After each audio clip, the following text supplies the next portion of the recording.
মানুষ ছাড়া কোনো কিছুর দাম কমেনি দেশে, জিনিসপাতি দামি হয়ে গেছে।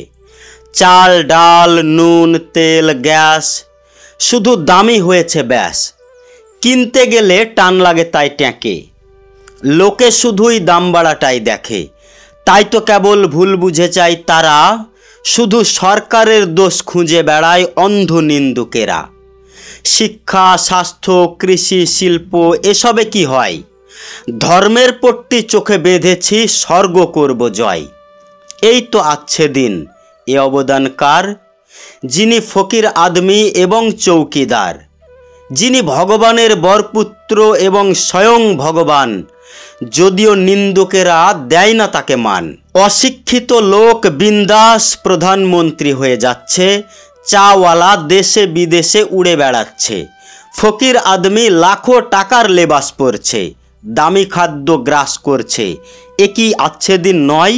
এ অবদান কার? শুধু তার। এবং আমরা তাই তিনি নগ্ন করে লুটুন ইজ্জত, তবুও তাকেই চাই।